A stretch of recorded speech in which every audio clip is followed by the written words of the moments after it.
Good evening, dear participants. We will start by 6:05. That's a slight technical error. The live streaming. Allow me a moment to work on it. So we'll be starting by 6 o'clock and 5 minutes. We will start the session within 3 minutes. Okay, sir.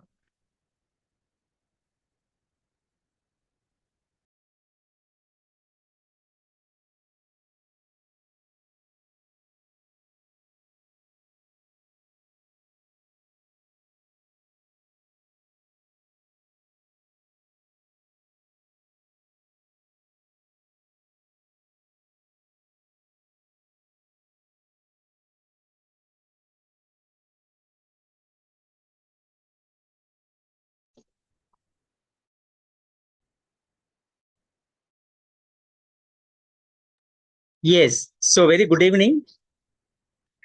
Am I audible?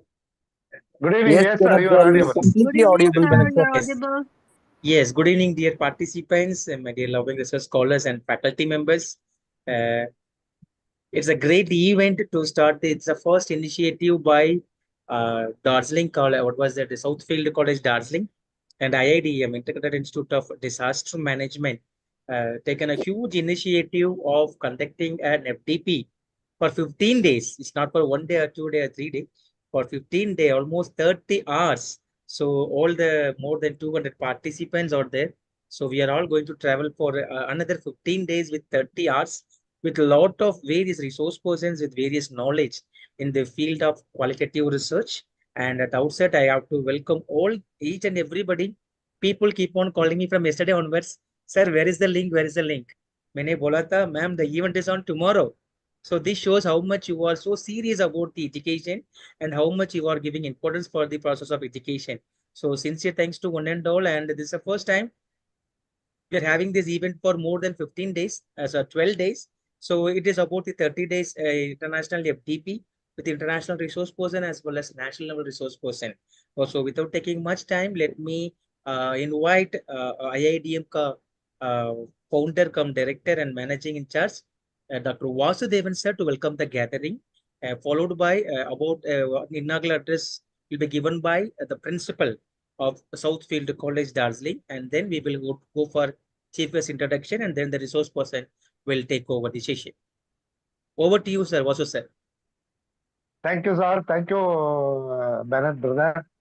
And it is a great pleasure to welcome you all.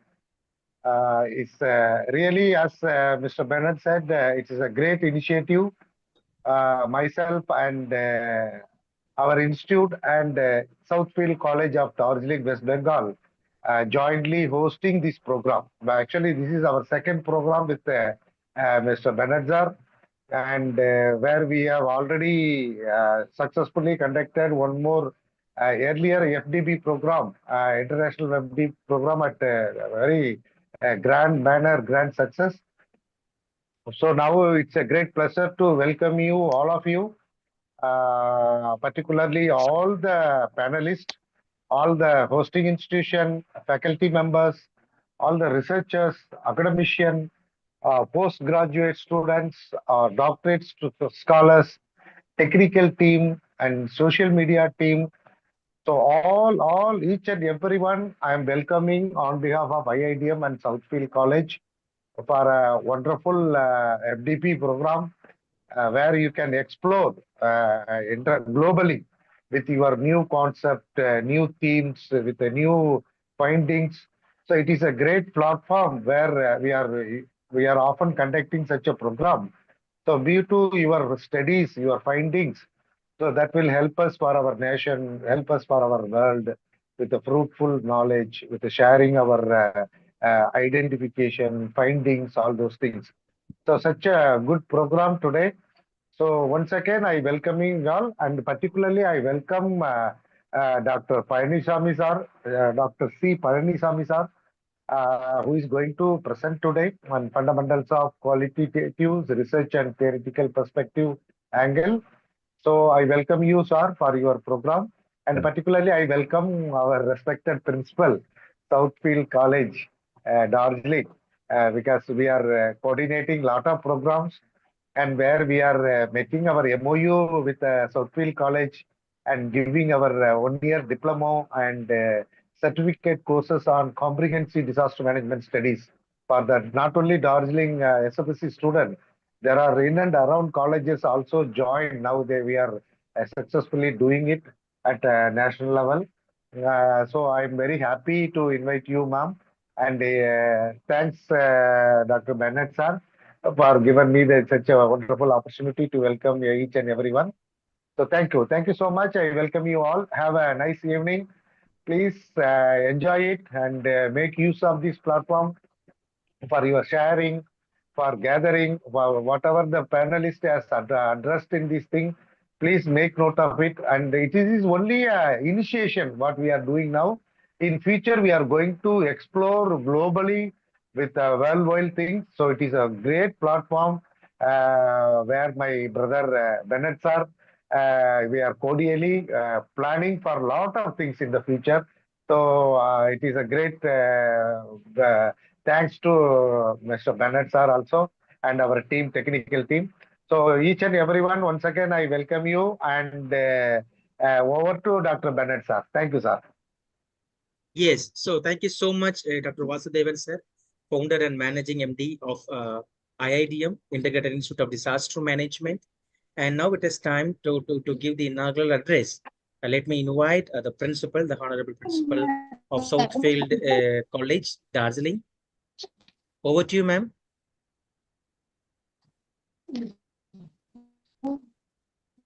A very good evening to one and all. Respected Dr. K. Vasudevan, founder and managing director of Integrated Institute of Disaster Management, Tamil Nadu. Respected Dr. C. Palanisamy, Department of Social Work, Bharatiya University. Respected Dr. Bennett Rajadurai, College of Social Work, Nirmala Niketan, Mumbai. Respected IQAC Coordinator, Mr. Bishal Chetri. Respected Mr. Binay Pradhan, Assistant Professor of Department of English of Southfield College, Darjeeling.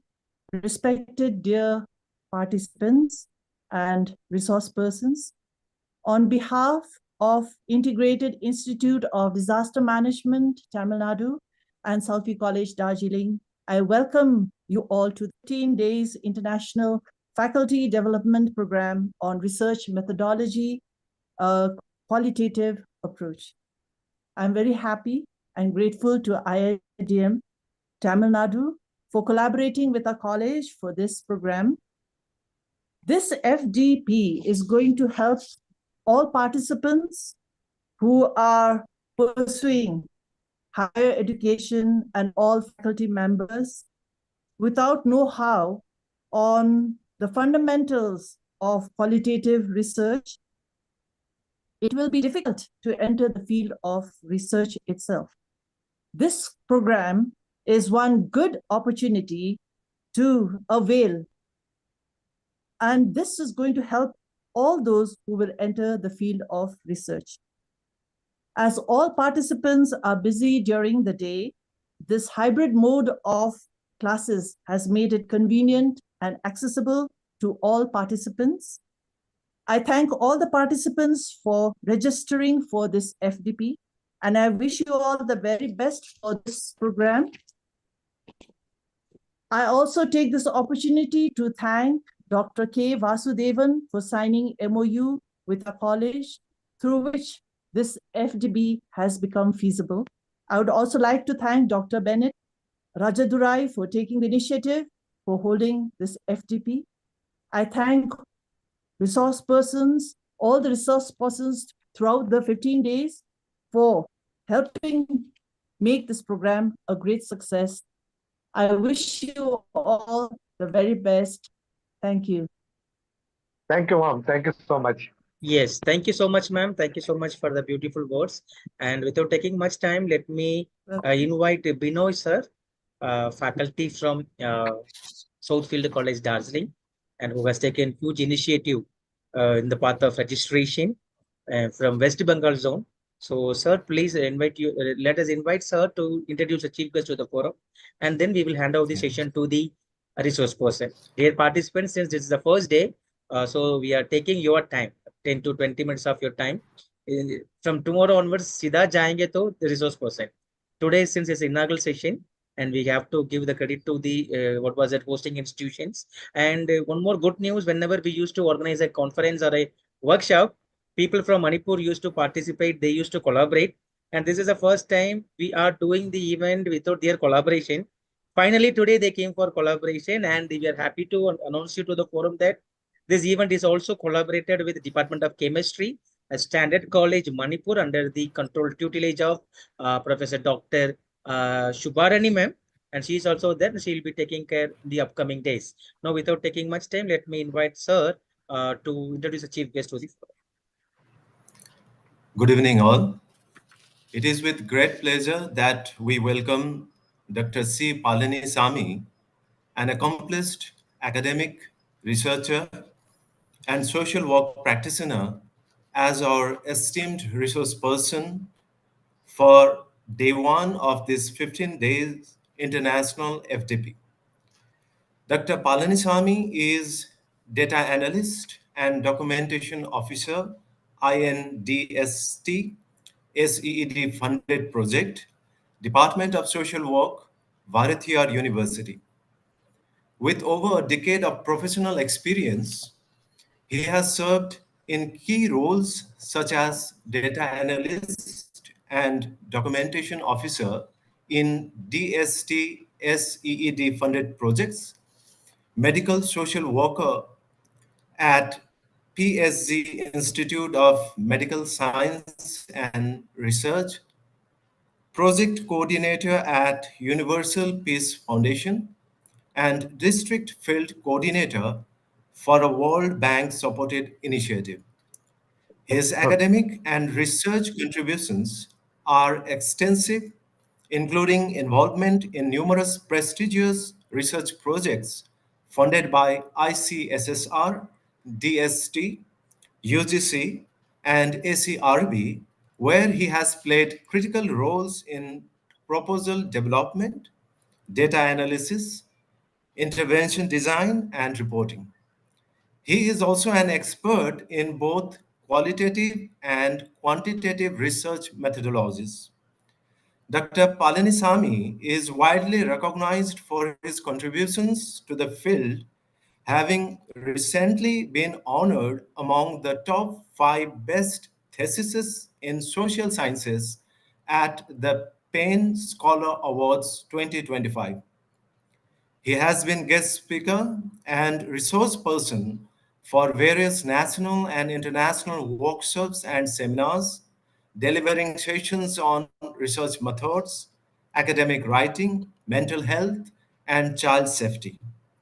His current research focuses on sustainable nutrition and health interventions for children in urban slums, with a strong emphasis on community based, evidence driven approaches. Looking ahead, Dr. Palanisamy aims to establish a center for subaltern research to promote inclusive policies for marginalized communities, secure major research grants, publish in high impact journals, and mentor the next generation of social science researchers. We are truly honored to have such a dynamic and visionary scholar with us today, and we look forward to gaining valuable insights from his session. I too wish all the participants a happy and enriching learning experience. Over to you, sir. Yes, so thank you so much, Binoy sir, for your beautiful, what was the introduction about the resource person. Yes, thank you so much. Dear participants, without taking much time, let me hand over the session to the resource person of the day one. Since it's a day one, we have taken 15 minutes of your time, but from tomorrow onwards, we won't take any of your time since we have designed this FDP as a course. It is not a FDP alone. We have carefully taken all the syllabuses from various sources, and we have carefully prepared everything. It is not only to deal with the quality research alone. It talks about various things, starting from the beginner level to the senior level. So that is what we have taken huge initiatives. Sincere thanks to Southfield College authorities as well as IITM authorities as well as Standard College Manipur for coming for this collaboration. Now, without taking much time, let me hand over session to the resource person, requesting all the participants to mute your audio. If you have any doubt, we are having last 15 minutes. The resource person will close the session by 7:45. So last 15 minutes will be taken for the discussion. In there, you can ask your doubts in Tamil as well as English as well as Hindi. If you're not able to talk, you can give your what was that? You can give your questions in the chat box. Definitely, we will be addressing all your queries accordingly. And one more thing, you can do the recording by your own. Anyway, we will be giving you the what was that YouTube link. Meanwhile, if you want to record the session, you are free to record the session as much as you can based on the availability of your storage in your system. So now over to you, sir. Thank you. So good evening, Nandal present here. Am I audible? Sir, Yes, sir. Yes, sir. you are 70% audible, sir. Okay, not fine. Konja Sattama, sir. Okay, can you able to see my slide? Yes. Okay, fine. So good evening, Nandal present here. So welcome for this 15 days international FDP on qualitative research. So without wasting much time, we'll enter into the topic. Okay, so my topic is fundamentals of qualitative research and theoretical perspective. So it is a beautiful topic. So before initiating any kind of research, the researcher must understand the fundamental aspect of research. So without basic understanding of the fundamental things in research, it is difficult to conduct research, whether it is qualitative or quantitative. That's not about the matter. So fundamental is all about like a basement in a building. So if the basement is strong, the building also strong. Like our researcher needs to develop the fundamental or basic philosophical understanding of qualitative research or research paradigm, whatever it is. Then he can able to choose appropriate techniques, methods, and methodologies for his research. So in that way, my topic also like that. So I quite like this topic. So we'll explore one by one. So first see about research. So we all social scientists or scientists, we are doing research in terms of academic perspective or research projects or publication perspective. That context is different. So we need to have a fundamental understanding of research. So multiple definition given by the authors across the worldwide. So it's nothing but research is the systematic and scientific investigation of finding solution of the problem in order to produce new knowledge in terms of novelty. So if you ask the definition of research, many of the budding research scholars or researchers said research mean by research. It's called you can search again and again. It's not like that. For example, it requires the in-depth and scientific investigation of the investigation of the process. So without applying scientific process or systematic process, it is very difficult to get a solution. So how your solution become valid? So through applying our scientific and systematic process only, our solutions, our suggestions become valid. So in that way, so research is a careful and systematic investigation to find a solution for the problem, right? So research has 4 processes. So you can stick your entire research process into these 4 dimensions. For example, data. So in a quantitative or qualitative research, so we get initial data. So the data might be in quantitative, so deal within numbers. Maybe we get data from the larger populations, or might be the qualitative in description. Maybe we get from a smaller group for a qualitative purpose. So that's a different context, right? So anyway, we have a data. So what the data will give? The data will give you certain information about the phenomena, okay, about the problem, about the population, so about the condition, about the fact. Likewise, so we get some information. So then we apply our knowledge. What is meant by knowledge? So through scientific knowledge, we can apply our methods and methodologies where relevant. For example, we use some appropriate methods and methodologies to analyze the data so that we will produce some knowledge in terms of findings. So through the findings, the researcher able to attain the stage of wisdom. So these are the four fundamental process. You can stick entire of your research process into these 4 dimensions. It's quite easy only. You can able to understand. Now I can explain simply. The data, anyway, we got the data give you certain information. So you use your scientific knowledge and skills to analyze the data or obtain information. So through that way, you produce some findings. It become novelty. So you obviously become the attaining stage of wisdom in your life, right? So next. So research. As Karl Popper, Philosophy of Science book stated that research is a continuous effort to test against the theories, test theories against your experience. So what it mean that? So whatever our assumptions, our experience, we said that in research, it's not become finding, it's not like a research statement. So we have to test empirically. So that for in qualitative and quantitative techniques we used. So observation, so in a research, any kind of research, there is a pre-stated theory, there are theory building perspectives also there. In pre-stated theory, we mostly use deductive approach for testing hypothesis. This process was only exclusively in quantitative research.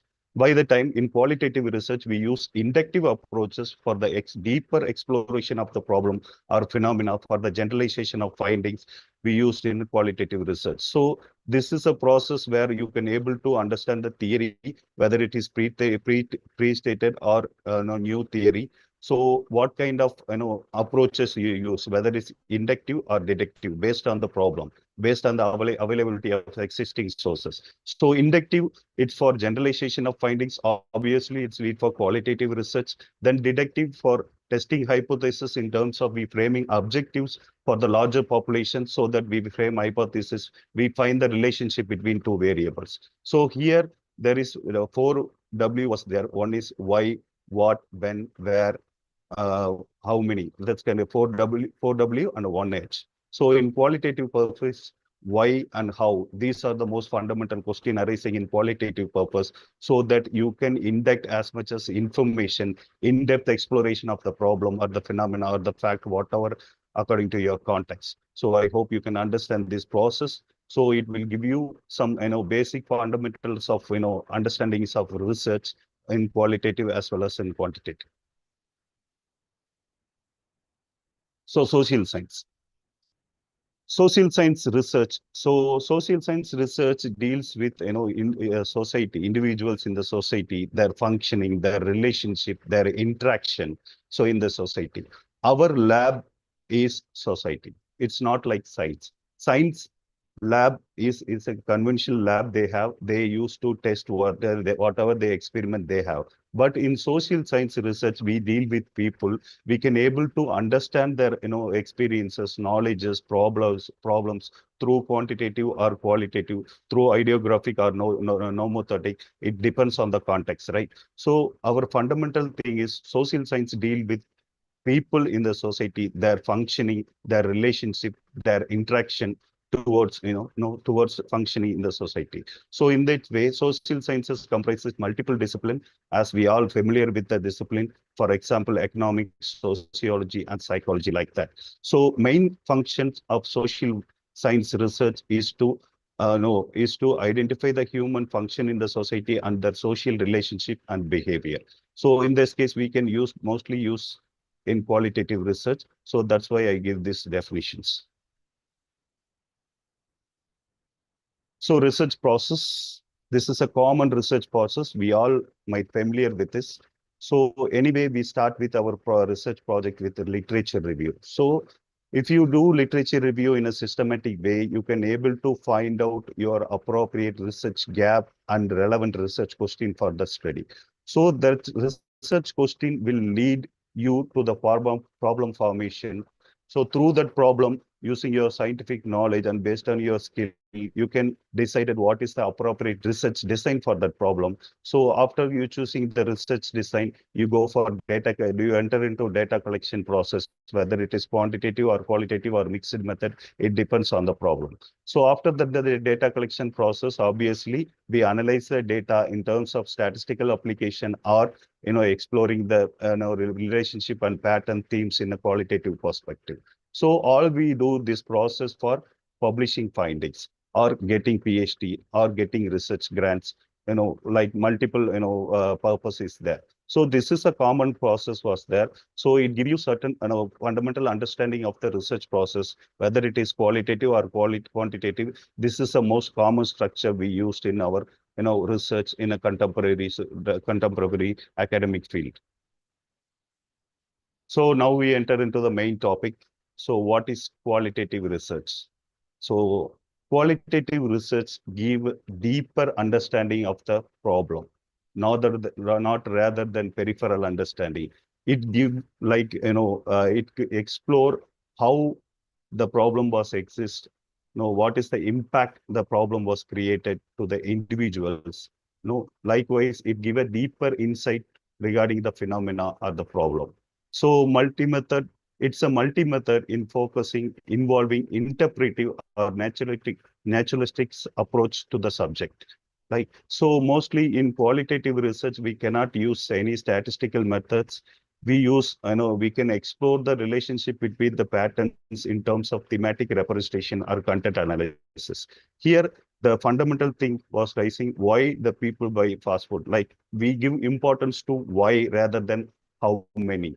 So if you put why as a major research question in a qualitative purpose, you can extract as much as information as you needed. You can't restrict, your variables in qualitative perspective because you give an opportunity to your participant to express his feelings or views, his experience, his perspective towards the problem as much as their concern. So they are, getting there through the rapport building, the researcher and the participants in qualitative approaches, he give you, in-depth informations about the problem.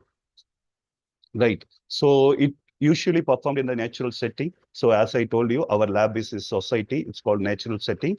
So it used in theory construction building inductive research. So it is inductive research. We can induct information as much as so far without, restrict any kind of variables, without, restrict respondent views or thought, whatever it is. So qualitative approaches, so create a novel theory. So by using inductive reasoning. So, for example, for mostly qualitative exploratory in nature, we can choose qualitative research in case of, the problem is not explored so far, not, limited with the limited literatures. So in that case, we use, inductive reasoning to develop on unstructured, semi-structured interview schedules or questionnaire based on our experience, based on the available literature, or based on the interaction with the participants or pilot or the expert. So we can develop some, certain kind of questionnaires. We get information from the participant. So it become a new finding. It's called novel theory building. Then mostly exploratory in nature, we can deal with why, how many. Once again. I thought some disturbance was there. You can ask them to mute their mic, sir. 1 second. Okay, because I cannot able to present. It's very loud. Okay, thank you so much. Thank you. So it is exploratory in nature. Mostly why the problem was, why the phenomena, why the event was happened, why the problem was, arise, then what is the impact? Like, we give importance to why it was happened. Then how, what is the causal factors, how it was happened, how the, scenario was happened to the individual, what kind of, impact it created to the individual. So exploratory in nature, we give importance to two aspects. One is why, then another one is how. So researcher inference is part of the qualitative study. For example, in an ethnographic study, the researcher inference will be high. So In quantitative research, the researcher influence will be high. For example, they can easily manipulate it with their findings. Anyway, they get a quantitative, numbers kind of, data. So they can manipulate in the quantitative study. In qualitative study, not like that, but the researcher inference is high in qualitative research. So we can minimize our inferences in our bias in qualitative research. So that is a most ethical part of the research involved in qualitative research.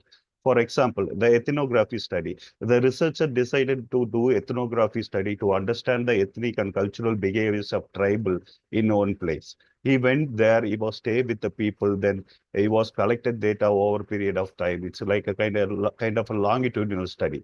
So the findings, what we get, it's entirely different, but he reported the findings also different because he give the inference, he give the inference, he can include his inferences also with his respondent findings. He makes the statement as sensitive and complicated so that everyone will sensitized to the issues, then they can feel it is a wonderful study. So we can minimize our inferences in qualitative research and influences in quantitative research. We can't completely eradicate this, inferences and influences bias. We can somewhere, it obviously exists in nature.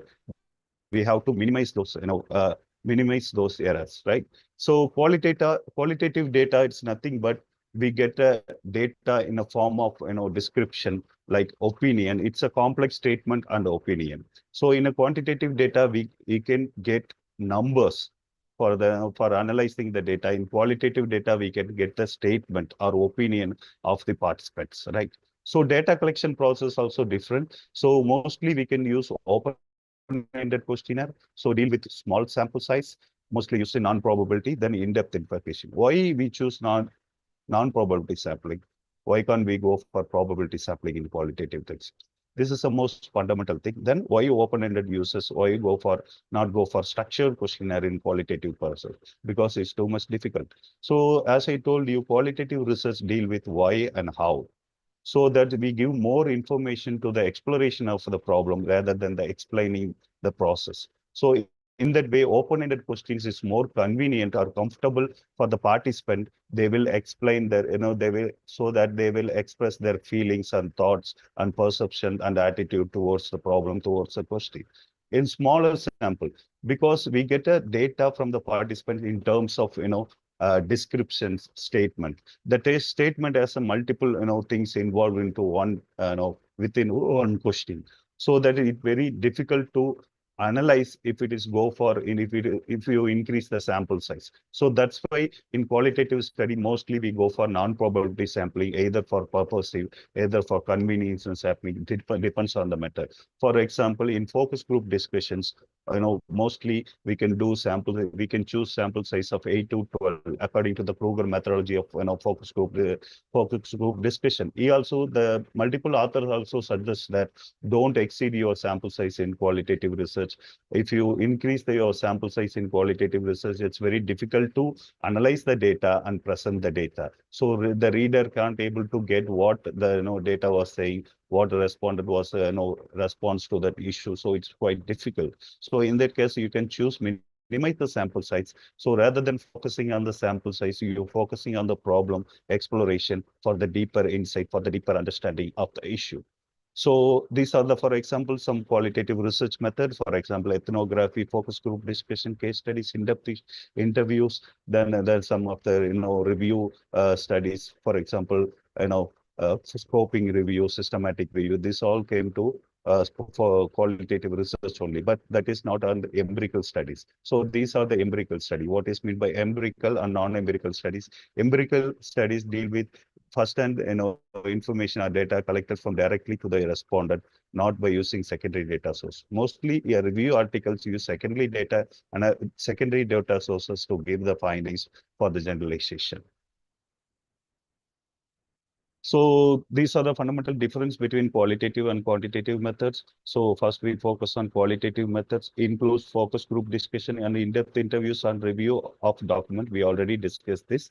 So primarily we use inductive process used to formulate a theory or hypothesis. So formulated theory which you can able to understood that there is no pre-stated theory. You only need to build the theory. It's called theory building. It's called, creating new findings to the problem or creating new hypothesis. Your research process will start from your research question. So might be not no hypothesis needed in qualitative research. So rather than research question is needed, right? So it is more subjective. What is mean by subjective? To describe a problem for the condition from the point of those experiences. So subjective is nothing but it's more individual perspective. It's a perception, experience, like knowledge, perspectives of the individuals. So it's more talk about the internal individual perspectives. It deal with individual perspective into their opinion, their perspective towards an issue. So mostly we get data, text-based data only we get it for the in-depth information for few cases. So mostly we can use unstructured questionnaire, unstructured questions, options in the qualitative research, no statistical methods for users. It has less generalization. Why? Because it deal with smaller size of sample. If you deal with larger kind of sample size, it obviously lead for more generalization. For example, in a policy framing, the policy makers looking for findings from the larger size samples, so that they will get data from larger size samples, so that we can get multiple representation from the population, irrespective of caste, religion, whatever them, so that they deal with they arrive the findings with a larger size of sample, so that they take the data for the generalization. In qualitative, we mostly deal with similar smaller kind of sampling, so it not lead for generalization. So these are the methods of data collection. So qualitative data methods mostly focus group discussion, observation, case studies, and interviews, archive materials. In quantitative data, it's quite different. As we all know, we conventionally use survey and experimental observations and interviews.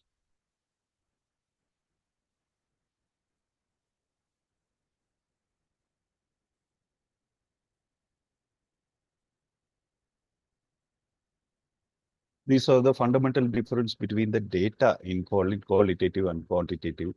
So quantitative data, objects are classified in quality like attributes.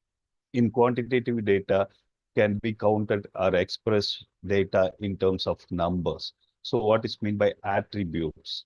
So attributes, it's not, it's like it's characters of the individuals. So we give more focusing towards the characters. We can get answers from the respondent, or we can get the data from the respondents in terms of attributes and characteristics or description.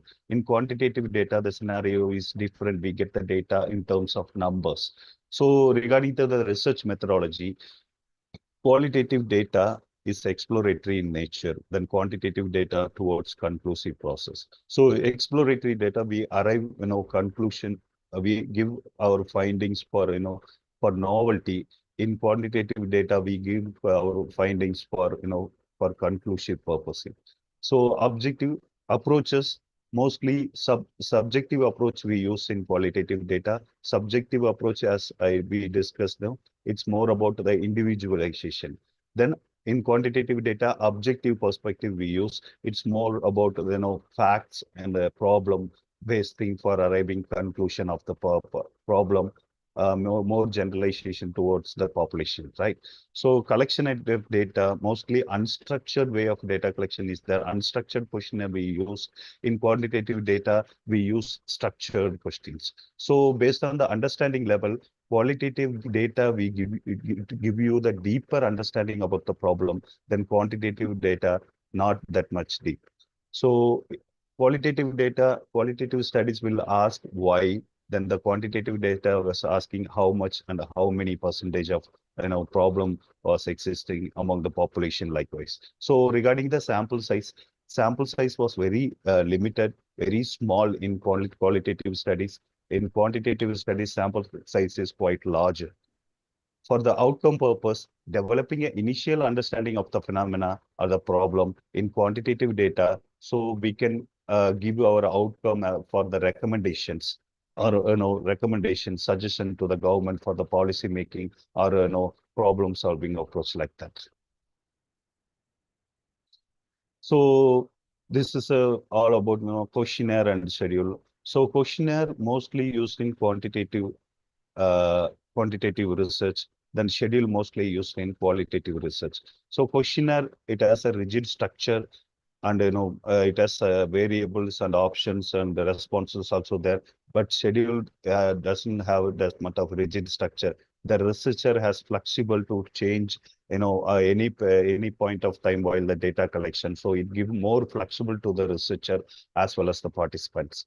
So questionnaire can be posted or email. So we can post the questionnaire through email also. In schedule, administrated in person only. So the researcher take the schedule to meet the respondent or participant to collect the data. But in the qualitative study, we can send our questionnaire through email, and so it's possible. In qualitative data, that's not possible. So questionnaire handover to the person for the data collection, maybe it collected for later after some time when the convenience of the participant as well as the researcher. In schedule has to be filled by the researcher. We cannot give directly to the respondent. So because that questions we get from deeper answer, so that they will not give that much of answer for the questions. So in questionnaire, it's for cost consuming, is quite economical, but schedule is expensive. So changes of inadequate or no response is high. So chances, right? Chances of inadequate or no responses will be high in quantitative data, quantitative research, where especially you dealing with larger size sample in a rural setting with the use of questionnaire. But schedule, better response you will get in the schedule. So comparison. So regarding the overall design, so exploratory research like qualitative research will give you the flexible design. The researcher is a decision maker. He will choose appropriate design for the problem at any point of time in the research process. But in a quantitative research, it requires rigid design. So it is a predetermined one. You can fix it everything, then enter into data collection. But in qualitative research, not like that. You enter into the data collection. While data collection process also, you can able to change your research design as much as the research question needed.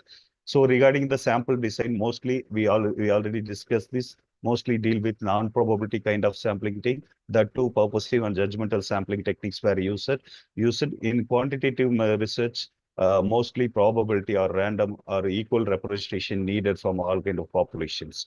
So regarding the statistical design, no pre-planned design analysis. So it give you flexible to the research. You can choose what kind of analysis you use, whether it is thematic, whether it is content analytics, whether it is narrative or mind mapping. It depends on the it depends on the data structure. The researcher is acting in the center point. He will decide what kind of research analysis he choose to the better way to present the result, for the making understanding to the audience, right?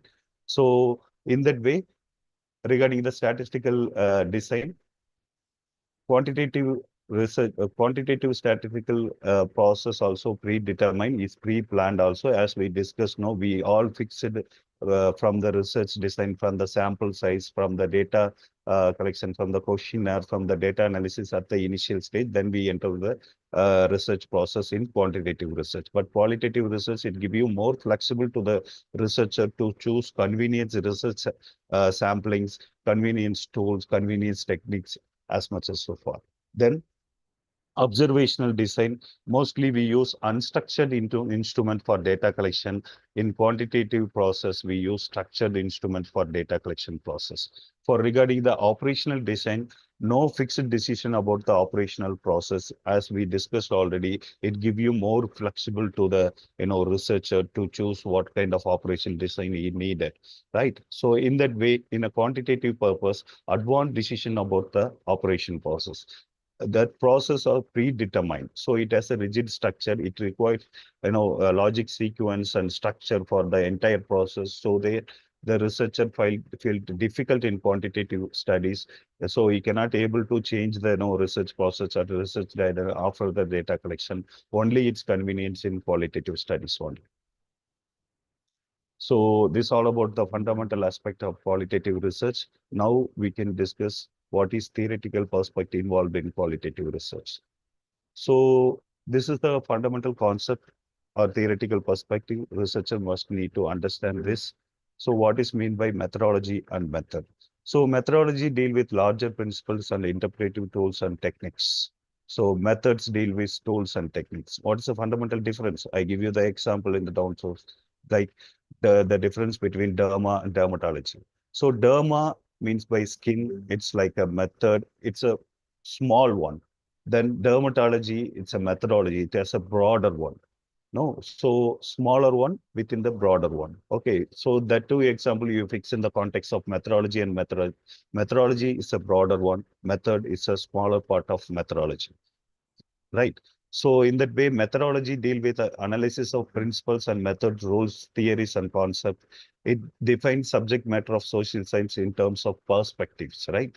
So it's a procedure tool theories which produce knowledge when we use methodology. So whether it is quantitative or qualitative, so these are the methods. It's all into the methodology. So based on the research question, so based on the problem, based on the availability of existing source, you can choose appropriate methodology for your study, whether it's qualitative or quantitative or mixed method. It depends on the research problem. So research method, it's a set of tools and techniques, mostly deal with sampling procedure, data analysis techniques, like data collection process. It's considered as tools and techniques for the study. It's also mean that research method for the study. So this is the most fundamental aspect of research. No, so if you understand this process, you can able to choose what kind of research design you needed for your study, so that it give you the foundation of understanding of choosing appropriate research methods for your study. So the researcher must understand this process. Inductive. So inductive starts from specific to general. So mostly we use this approach in a qualitative study. Why? Because we know we know we know specific things about specific concept or a specific knowledge about the problem. Then we start slowly to move about the general about the problem for using inductive approach. For the deductive approach, we have we start with general approach, general assumptions, conditions, and knowledge towards the population. Then we go for specific kind of information needed by using objectives, hypothesis. So we can restrict our variables. So this what I have to study for, this how I want to study. So this only I needed for my study, so that you can decide that whatever you want from the general to specific. This give you the fundamental understanding about your research methodology process. It will also give you insight about choose what kind of methodology you needed for your study, whether it is qualitative. If it is qualitative also, what kind of appropriate methods is there? There is multiple methods also there in the qualitative research. So this understanding you can get now. So what kind of method you choose for your study, whether it is focus group discussion, whether it is case studies, whether it is in-depth interviews, whether it is phenomenological research, based on your research question only. So epistemology. So what is mean by epistemology? So epistemology is the theory of knowledge, especially with regards to its methods, validity, and scope. So obviously, as a researcher, we deal all methods and validity, scope, theories in our research. So it all considered as epistemology. So if you understand the epistemological process or research paradigm in your study, so you can able to decide whatever appropriate techniques or tools you needed for your study. That also it give you insight what your study process, how it will go, so what is the expected findings. For example, in a social science research, somewhere you can predict the results before you start your process. So that kind of beauty we have in we have in social science research, but not like in science research. So that's why everything through our epistemological understanding of about the problem. Epistemology has a two perspective. One is positivistic and interpositivistic. So positivistic approach mostly deal with it's deal with quantitative research. We can explain our findings to statistical analysis and relationship between the statistical patterns to the larger population. Interpositivistic approach, we give interpretations of our problem. Mostly we use interpositive approach in qualitative research so that we can interpret it. We can we can give the peripheral information about the problem or the responses or the answers which we get from our respondent.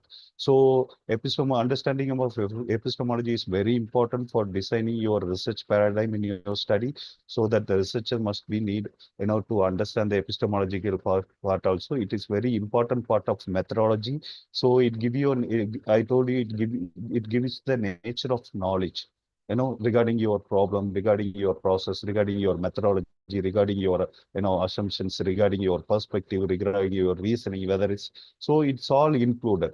If you have fundamental understandings of theoretical perspective in qualitative research, you must consider, you must give importance to the epistemology perspective for drafting your research paradigm. So your research paradigm will guide you what kind of reasoning approaches you need to use, or methodology and methods, what kind of analytic techniques you used for your study. It's all, kind of information you will get through understanding of this epistemological process only. So what is the sources of foundation of knowledge? So anyway, we do our study, for arriving empirical evidence, right? So empiricism arrive in quantitative research by using nomothetic approach. So nomothetic approach is nothing but we deal with a group of people, like a larger sample size, large population, regarding the fact, regarding the problem, regarding the topic, whatever it is. So observe through that nomothetic process, we use observation in terms of obtained data from the larger samples, so that we can give interpretations. So based on that, we can get findings. Based on the findings, you can suggest based on the findings, you give your suggestion, your conclusion. Okay, so the embrition will arrive in qualitative perspective. Qualitative perspective, we mostly use ideographic perspective. Ideographic approach is nothing but it's more about subjective experience of individuals. Hmm? So it give you some basic and deeper, insight regarding the problem or the phenomena, so that you can arrive empiricism in qualitative research also. So both method as we can able to arrive the empiricism by how it depends on how effectively we use methods and methodology in needed places. So this process was published in Methodology of Social Science by Roger and Sober. So if you have any doubt, you can refer this book also for the basic understanding of epistemology and a philosophy of research like that. So this something regarding your theoretical perspective for understanding qualitative research. So theory, we arrive theoretical perspective, how the human arrive in theoretical perspective.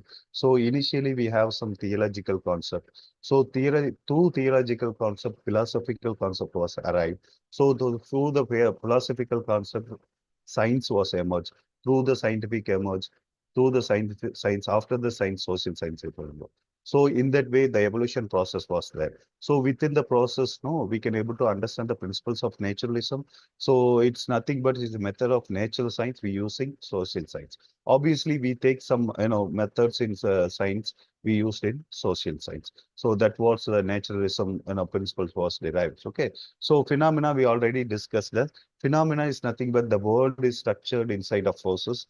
The phenomena may be event, maybe the fact, maybe the topic. So whatever it is, maybe the phenomena.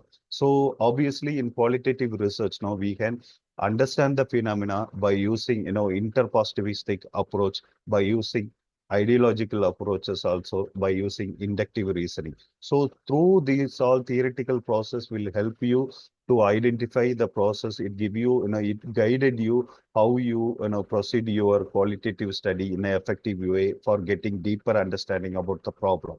So a basic understanding of the phenomena is also very important. Then we all do this process for getting realism. How we can say realization in research through experimentation. So as we told now, scientific research is all about the continuous effort of testing theories against your experience. So based on the outcome, you have to change your theory again and again. So this is a process was happening as so much so far. So whatever do in research, it's not become new.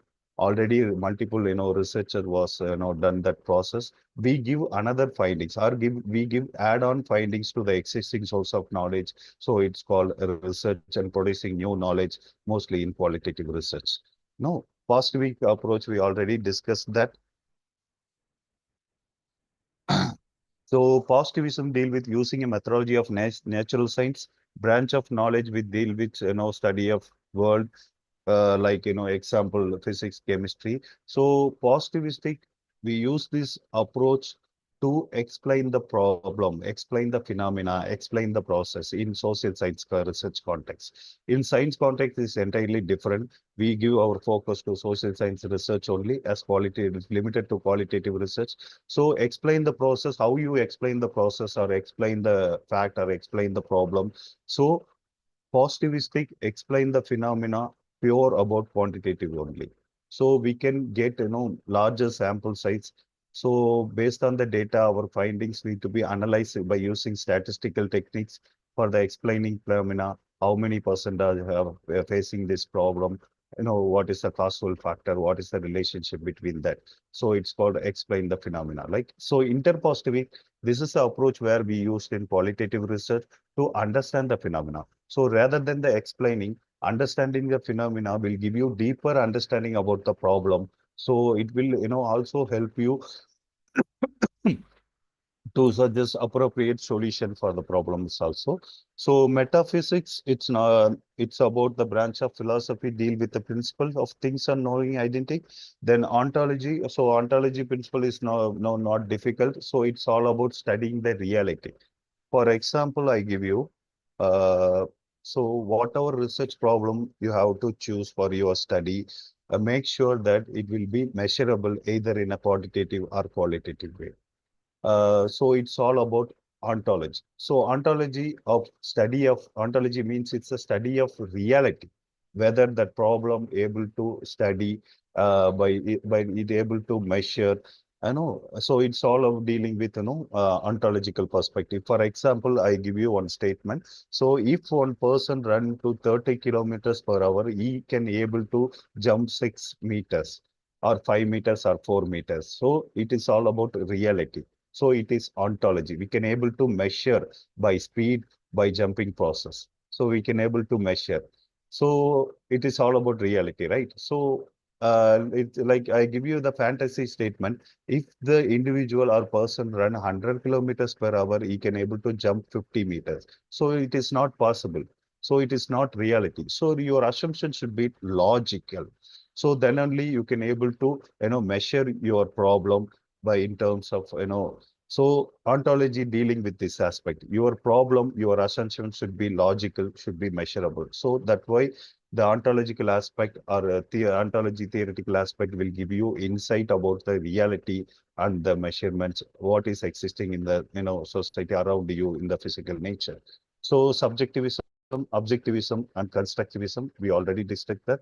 Constructivism is nothing but every individual's or group's behavior is constructed by the environment, so that the behavior also influenced by the environment, as the social learning theory also stated by Alban Bandura. So with this deep explanation, I will wind up my sessions. If you have any kind of doubt, please feel free to ask me. I will explain one by one. Thank you so much for your question.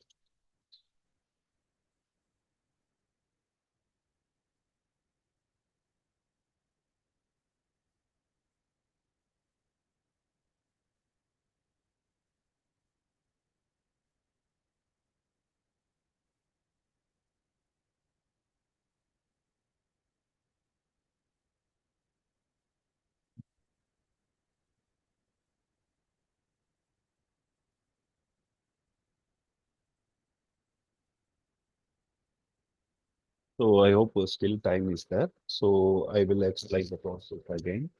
Not again. So I will explain the process, how you do qualitative research in an effective way with by using theoretical perspectives and basic fundamentals in research. So qualitative research, why we do qualitative research in social sciences? So whatever problem we take, first we need to search the literatures, whether what kind of literatures is available regarding to the problem. So in certain cases, there might be the literatures not available to certain problems not studied so much in the society, in the academic community. So in that way, with the limited literature, you will choose for qualitative research for conducting your study. So what we do is, based on the available literature, you can drive your research questions. Okay, so based on the research question, you have choose your appropriate research design, whether it is focus group discussion, whether it is case study, whether it is in-depth interviews. It depends. So that you need some tool for collecting data. So what you do is how you develop a tool. In quantitative research, it give you it complex to develop a tool. In qualitative, not like that. It's very flexible tool. That's the research type. So you develop your tool based on your previous experience, based on your understanding towards existing literature, based on your interaction with experts, your guide maybe, or you do some slight pilot studies with your participant. So through that knowledge, you can develop one tool. So the tool not rigid, that you use most usually inductive reasoning for your development of your tool. As we told now, we can start from specific to general, right? So you can give your specific questions regarding to the problem, then you go for general thing. So that's why the theoretical aspect also stated in qualitative research. So anyway, you frame your question, no? So after that, you can approach a patient by using this. You conduct interviews, you get data as much as you need it. So within the get data, you get some inferences about the problem. So you will decide what kind of analysis technique you will use for your you will utilize for analyzing the obtained data, so that the multiple analysis techniques also available in quantitative research. For example, thematic analysis, for example, content analysis, for example, mind mapping. So multiple techniques are available, multiple tools also available. So now, NVivo is a famous software, or most, frequently used by the researcher, especially qualitative researcher. So it give you, authenticated result towards that. So you can try to learn, how to utilize, use of NVivo. For example, if you do manually also, it's very easy, but it's quite time consuming. If you use softwares, you give your present your result in a precise way, so that the reader and every other evaluators also understand your research. So quite learning analysis software is also important. So in that way, somewhere you got the data and analyze the data and present your results. So in qualitative research, so before the analysis, some process was there. For example, transcription. So somewhere you got the data in terms of statements.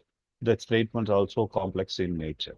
So that you need to transcribe in MS Word or Excel for the data. So based on the transcription, you have to develop a code. You have to find the initial codes for your analysis. So based on the code, you can generate themes. So based on the themes, sub-themes also will emerge, right? So sub-themes also emerge. So based on the sub-themes, you can categorize the findings. So if the reader able to understand the result by seeing that thematic analysis, so through that he can able to understand the process, how the individuals or groups perceive the problems. So what is the major repeated answer we get from the our participant? What is the most frequent problem? What is the different kind of answer? Like it is convergent, divergent things we can do in our analysis also. So we do qualitative research for the understanding of deeper insight, or deeper understanding of the problem. So it give you more insight towards understanding the problem. So qualitative data has certain beauty. For example, you cannot restrict your variables in qualitative data. So, okay, in quantitative data, you can restrict your variables. For example, you fix your respondent into your options, right? For example, you state what is your age, you give some multiple options, right? So maybe the respondent will fill that on options only. In qualitative data, the fixing is not no, not happening because we give flexible to the participant to explain how he perceive, how he feel towards how his experience towards a particular issue, so that the respondents give deeper answers regarding to the problem or regarding to the phenomena. So it will help you to understand the uh, process in a better way.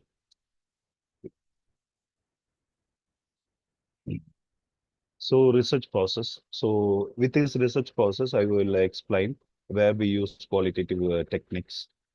So with a basic understanding of research process. For example, literature review. We done literature review regarding one particular issue. So there is no much literature was available towards that issue, right? So the problem formation also difficult. So in that way, the researcher needs to develop a problem formation for based on the research gap, right? So based on the research gap, we can form the research question. The research question is too exploratory in nature. We can able to identify this is a new study, so we cannot get more respondents for this study. So in this case, we try to choose qualitative research. So qualitative research also has multiple methods, so that we can choose appropriate research design for the studies. So as I told you, multiple research design was there. So we can choose appropriate design based on our fundamental understanding of qualitative research, as well as theoretical and philosophical perspectives of qualitative research. Why that is more important? The fundamental things seem important. Lot of scholars or budding researchers struggling in the research designing process also. They are might not aware to what kind of design we choose, what is the nature of that design, how we can operate the design. So this were the place where researcher got struggled. They are imbalanced to choose appropriate research design, and particularly qualitative research. So now it's a context, so qualitative people are referred towards qualitative research because it's quite time consuming. Even the samples are very smaller. It is difficult to analyze the data because we can get in-depth data or open-ended kind of data description for our study, not like in numbers. So if it is in quantitative data, we can quantitative analysis, we can get the data. Somewhere we can analyze the data by using statistical software. Somewhere we can present our data. So present our results. So based on the result, we can suggest our findings for the policy recommendations. But in qualitative data, the scenario was entirely different. So we cannot, easily come to the conclusion in qualitative analysis because it's quite complex statement or responses were included in the analysis part. So it's very difficult, to come to understand the qualitative process. So that's why the researcher must be able to understand, so what is the appropriate research methods he choose for the study, for the qualitative study. So somewhere you can decide it. For example, you choose a focus group discussion study. Next, difficult will faced by the researcher is to developing a instrument for data collection. In a qualitative study, as we discussed already, open-ended questions only we mostly we use. So the two questions, how we frame that question based on our previous experience, based on our literature, understanding, based on the interaction or based on the pilot study, we can frame the question so that so that we can go enter into the data collection process. We get the data from the respondent, right? So that data need to be transcript and if you need any translation process, you have to be done in qualitative research, because in India the multilinguistic groups are there across all over the state. So if you collect the data in their own languages, you need to do translation. Then after translation process, you need to do transcription. Then the transcription process was done. You identify the codes, emerging codes. Then you can be able to develop a themes and sub-themes based on the category also was there. It's called thematic analysis. You have to present your result. So after analyzing the process, you can able to publish the results, right?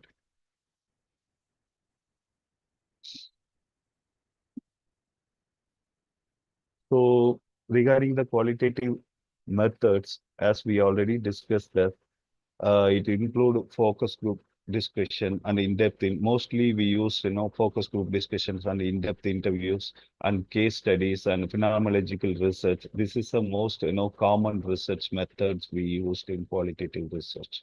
No, so with all this method, no, so inductive process only we can use as we discussed. No, so inductive, you don't have any pre-assumptions or pre-stated theory for your study. Your study is exploratory in nature, so that you can use inductive approach to induct information as much as you need it. So it's all about the subjective experience of the individual. Individual's perceptions, experience, knowledge, attitude, behavior is different from each other. So it is a complex phenomena that we can able to understand the individual behavior regarding one issue. So we can able to understand the each individual behavior or attitude towards the research problem, so that you can able to understand the you can able to understand the what kind of results you will get in future. Okay, so mostly text-based kind of information we get in qualitative research with a few cases. Few cases is nothing but few participants. Right, so it mostly deal with the minimum size of sample size. Why? Because if you increase your sample size, it become complex to understand analyze the results. So that's why that too limited with participant and deeper understanding, deeper exploration of the problem. It's very much important in qualitative research, right? So mostly we use unstructured and semi-structured responses options in our questionnaire, in our instruments in qualitative research for getting deeper and deeper answers from the research problem, right? So it has less generalization. We already discussed this. It is in quantitative research only. The generalization is very high. Why? Because the quantitative findings based on larger size samples. For the statistical analysis, we can establish the causal factors influencing things in quantitative research. So that's why the generalization process was high in quantitative research, very less quantitative. So this is the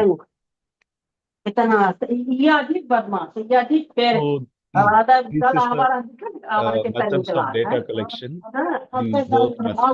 So qualitative data mostly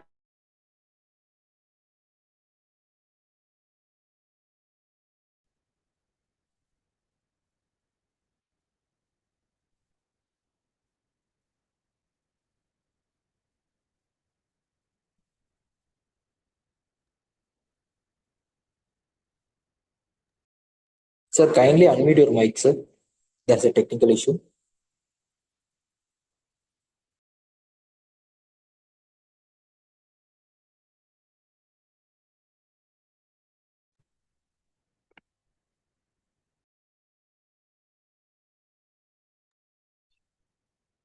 okay. Now you get.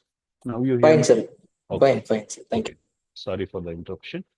Okay, so methods of data collection in quantitative and qualitative research process is entirely different. So quantitative data we collected through focus group discussions and observations and case studies, interviews and archives materials. So archives materials is nothing but mostly we use, it's a secondary data sources. Mostly we use, in a review of literature or review kind of our study is review in nature, so we can use archiving materials in case of in spite of first-hand information, we can get the secondary source data. So based on that, we can give our findings in our qualitative research. But quantitative research, it need empirical evidence. So survey, the experimental process also done in quantitative researchers. The experience, one of experimental methods, it's combination of qualitative and quantitative research. Why? Because the intervention package, the experiment, what are things we given for the respondent for the to measure the effectiveness of the intervention, it's also considered as qualitative process. So if you ask me what is the good research design in research, I would suggest that experimental research. It's called goodness of fit in research. So in that way, researcher and scholars need to develop their knowledge regarding the research paradigm of the study. So if you understand the research paradigm also, you can able to choose appropriate research methodology and methods for your study for the better understanding your research problem.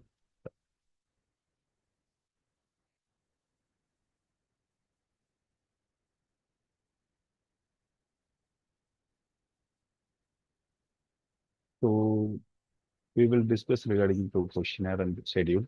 So in qualitative research, we mostly use schedule. So what is mean by schedule? So schedule has to be filled by the enumerator, researcher. So questionnaire may be filled by the enumerator or the respondent.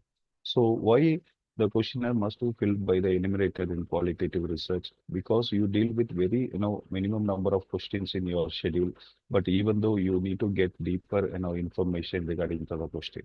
So if you give your schedule to the participants, they will not give a deeper information regarding to the problem. They will give some peripheral information about the things, then they will wind up the questionnaire and give it to you. So that's why it's a beauty of understanding there. So it's a logical sequence also there in the questionnaire and the schedule. You can use in appropriate places wherever it's needed, right? So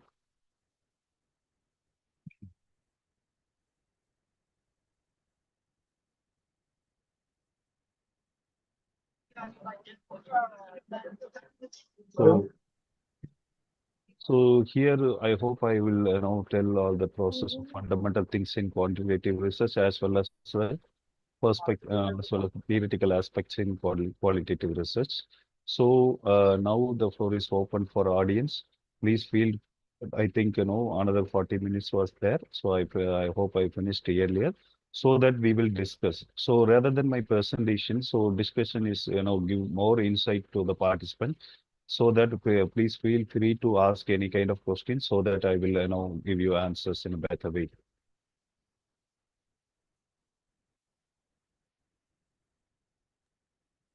Good evening, sir. Yes, good evening. Sir, I'm right now pursuing Masters in History Honors. So I'm a student. So with regards to the research methodology in my subject, history, which of the following research would you suggest, sir, from your viewpoint? Yes. So historical research, right? So you're Yes, sir. doing historical research to Yes, sir. somewhere you was tried to explore the existing findings, right? So which was Yes, sir. already active. So most appropriate method is phenomenological research or Sir, historical research methods also there. sir, Phenomenology based on past, present, future, right? So if phenomenological research. Okay, sir. phenomenological Thank you so research. much, So sir. okay. Fine. So regarding the question, I will give you a deeper answer for the question. Why in historical research, phenomenological research design is more important because it has three phases. One is past, present, and future. So we can take any phenomena in the history. So at presently we are doing study. So for that history, so that is more appropriate, method or methods. You can choose that. You can explain the, explain the past event or event or phenomena towards your it depends on your research question. Thank you so much, sir, for clearing my doubts. I'm really grateful. Thank you so much. Any other doubt, please feel free to ask. We have more time. So we will create, intellectual discussions.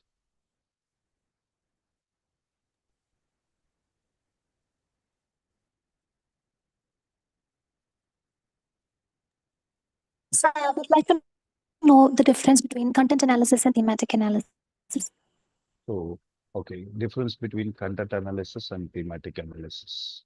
So as I already told you that thematic analysis, we can able through thematic analysis, we can identify the themes, most occurring patterns like that.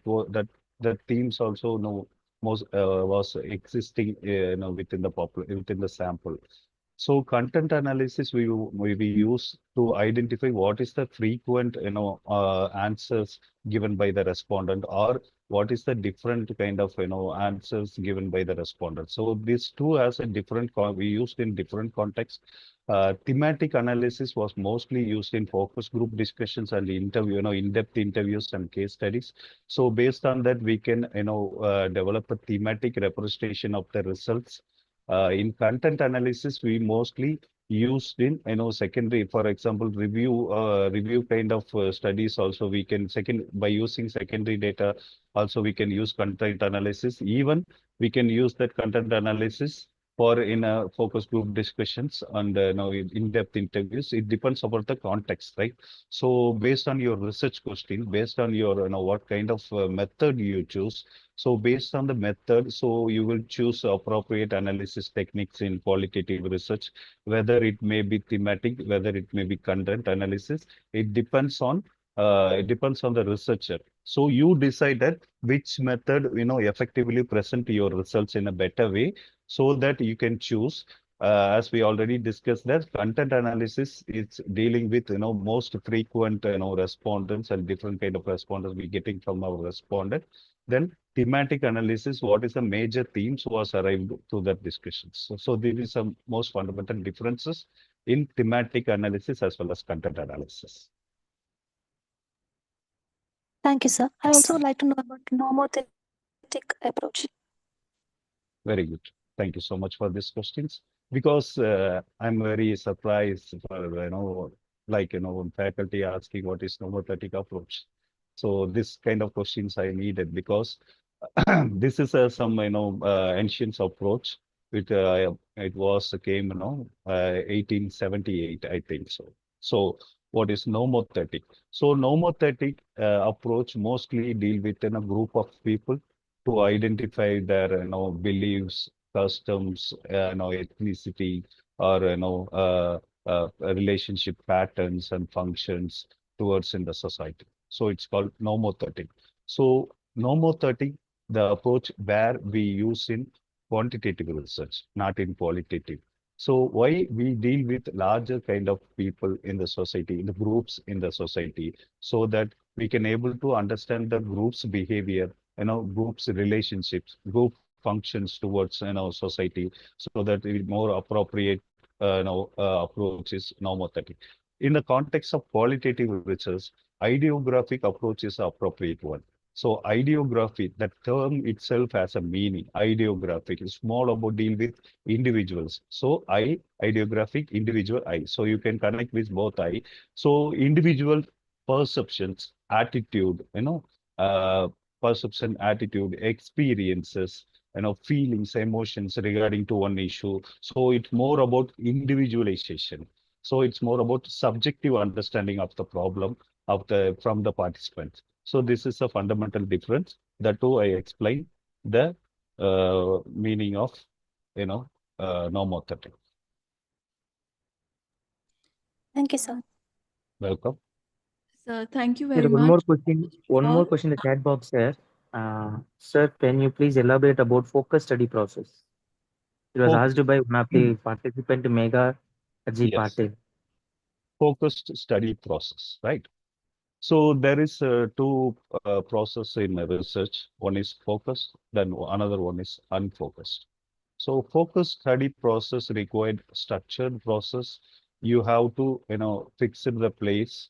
You have to choose your respondent. That too, you have to choose your number, how many number of participants need your focus, group studies. Then you have to develop you must have an instrument before you initiate, before the session, right? So everything is predetermined on the structural purpose.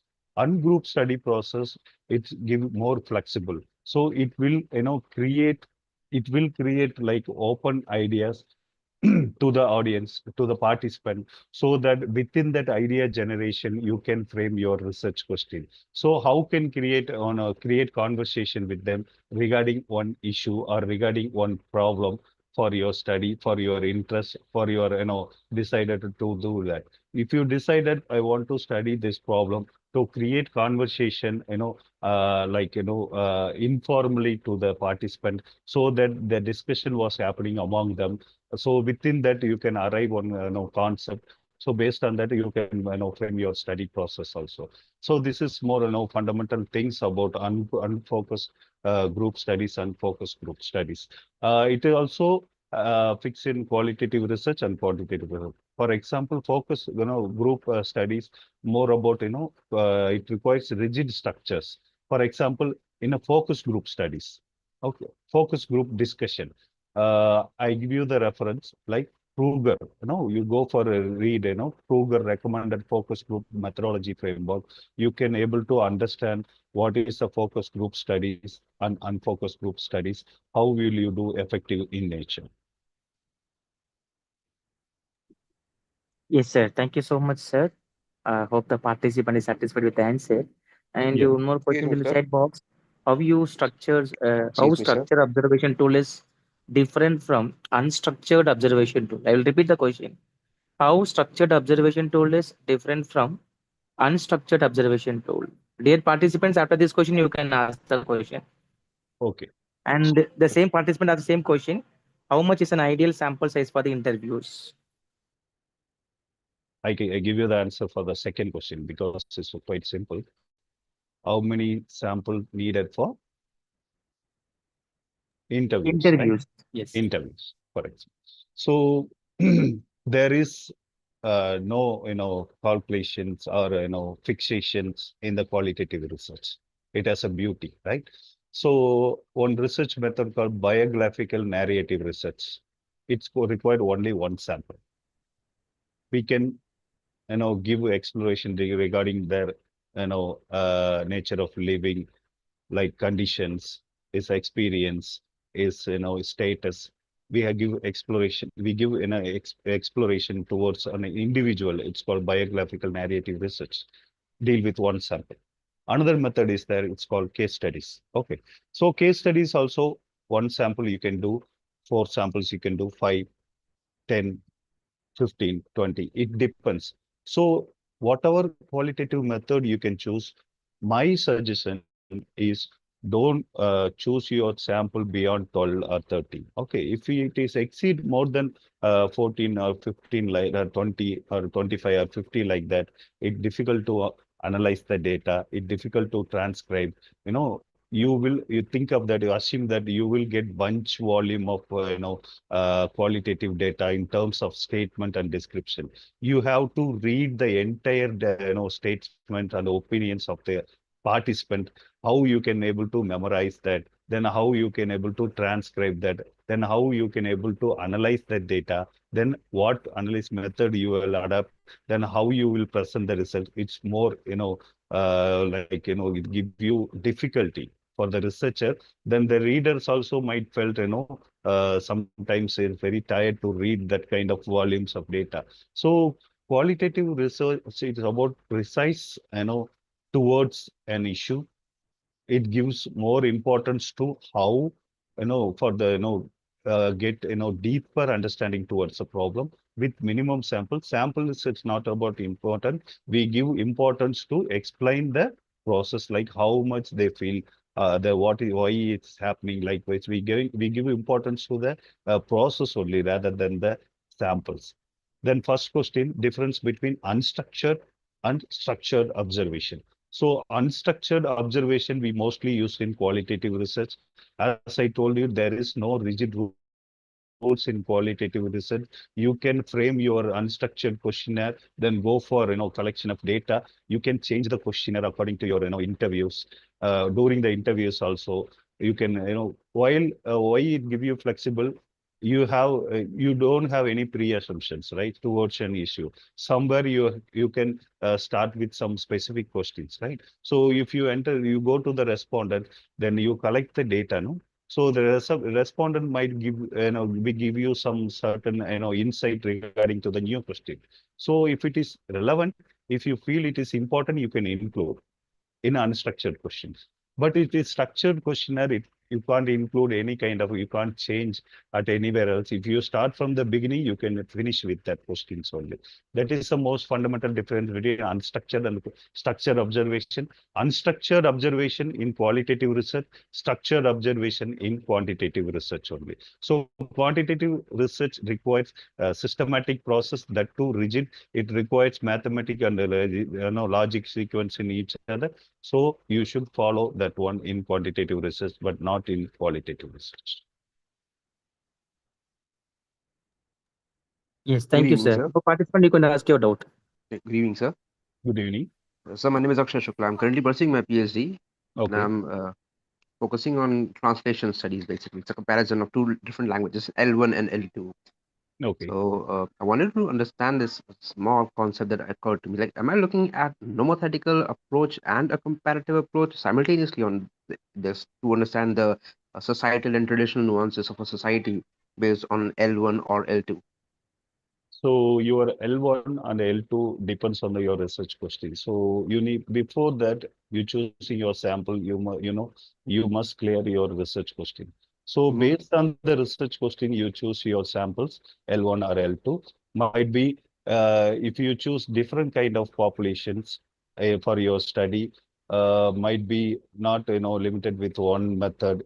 My suggestion, you go for, mixed method kind of things, so that you can be able to choose the nomothetic and ideographic each other. You can able to, give your findings. You can be able to differentiate the languages, dialects between the groups also. It will possible.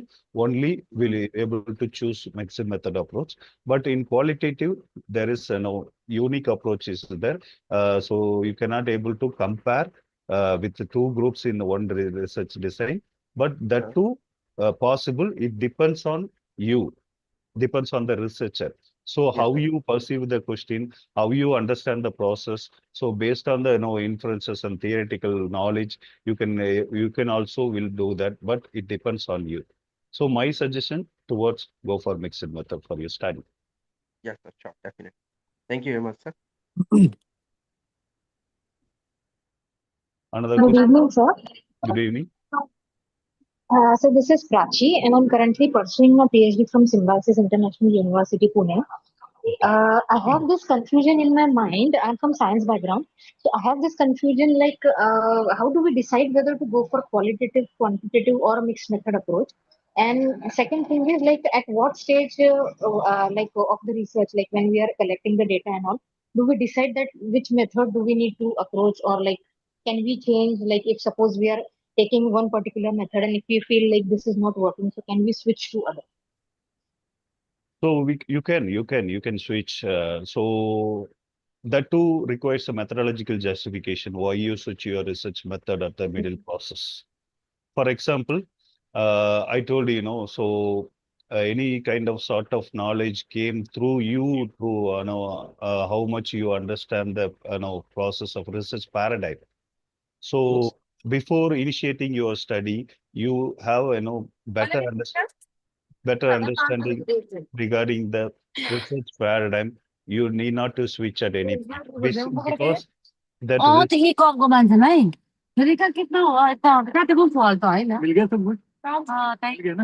Participants, please mute your mic. Okay, thank you so much. So Requesting, sorry for the interruption, sir. Requesting the technical team to remove the concerned person from the meeting since they keep on disturbing us. Requesting the team to do the needful. Yes, continue, sir. Since you're a scholar from science background or social science background, not at all issue. Choosing the appropriate research design is more important, whether it is science or social science. Okay, so how you choose appropriate research design for your study depends based on your research question, right? So also your research gap also guide you what kind of research question you need to choose for the research problem. For example, you need to explore one problem, you go for qualitative. You want to explain the problem by taking larger sample size, you go for quantitative. You need these two approaches in your study, go for mixed method. Like you want to give any sort of intervention for the population, you want to see that intervention gives some improvement to the population in terms of effectiveness, you go for experimental study. So it is different. We cannot simply say that you choose this the one, you choose that one, you go for this intervention studies. So it depends on the research question what you frame. So if your research question based on the exploration of the one problem, go for qualitative. Explaining the problem, like you want to measure the water prevalence rate of disease, some kind of decisions among this population. What is the causal factors? What is the relationship between them? If you want your study nature in that context, you go for quantitative study. Or you want to give any sort of intervention, you want to do any experimentation with your population to measure this impact. Initially you go for qualitative and you go for experimental study. It's called mixed method also there. There is multiple option there, but how you choose this option, only thing you need a logical reasoning. Also, you need to understand the research paradigm. So based on the in positivistic and interpositivistic and epistemological ontological understanding, guide you to for your better research design. Choose right. Thank you so much, sir. Thank you. You understand? Or I'm complicated to Yes, you? sir. Yes, sir. Sir, so I wanted to ask you one thing. Suppose in our research proposal, we have like 4 objectives, like 2 of which are implying to go for qualitative, and maybe 2 other are implying to go for qualitative. So we can opt that mixed thing, right? Yeah. Mixed It's method. obviously lead mixed method. Because if you choose one research design, for example, in qualitative nature, you need not have objective, right? You only have research question. So in spite of you go for mixed method, you have research question along with your hypothesis. It is, well structured one. I think it's most appropriate thing as mixed method only. Thank you, sir. Thank you. Hello. Yes. Yeah, sir. Good evening. Am I audible? Yeah, you're audible. You are Okay. completely audible, sir. You are completely audible. Okay, thank you. So I'm Siddharth Sangden from Department of English, Southfield College. And my area of interest is tribal studies and Eastern Himalayas.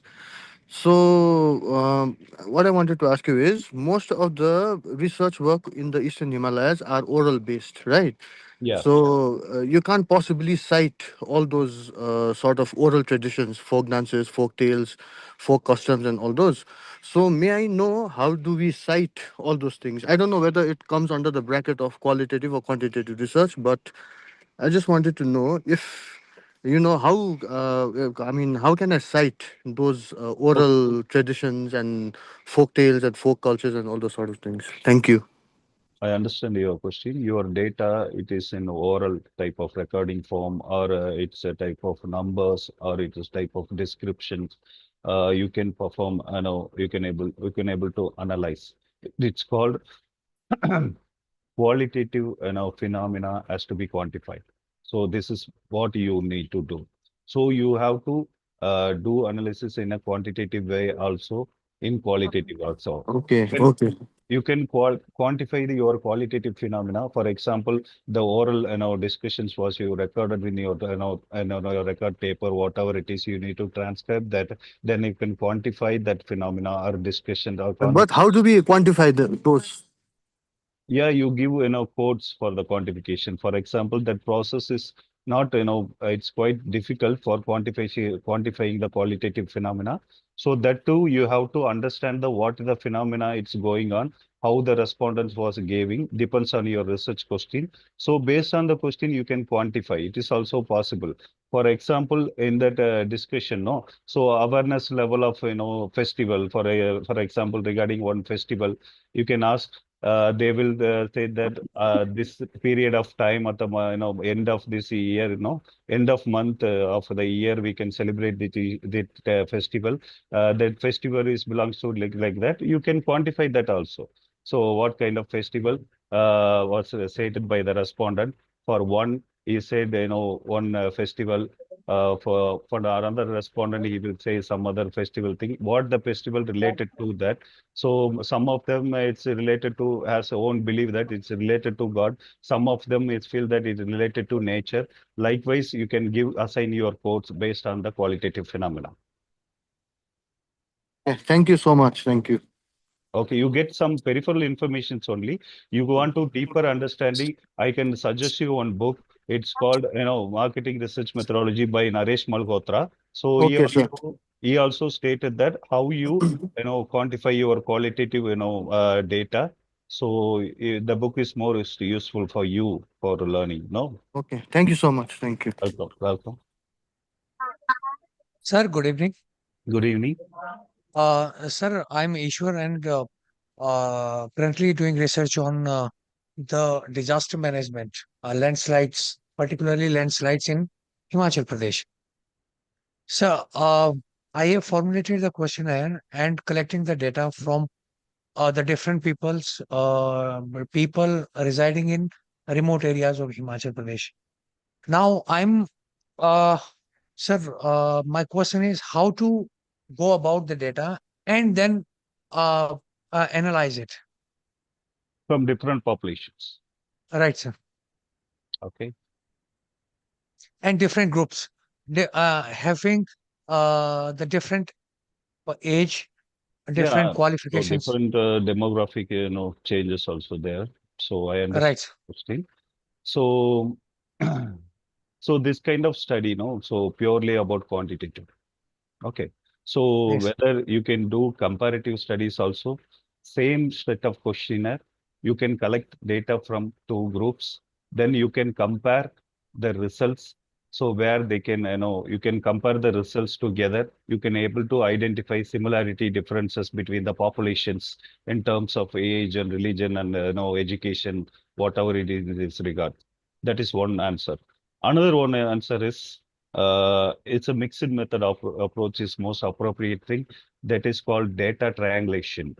So you get data from multiple groups or multiple populations in the society. You can do data triangulations. So you can do convergent divergent process in the triangulation process so that you can able to understand what is the similarity and differences between the multiple groups regarding to an issue. So regarding to your questionnaire, you can able to analyze those in a quantitative way also. All right, sir. Thank you. Thank you, sir. Nice.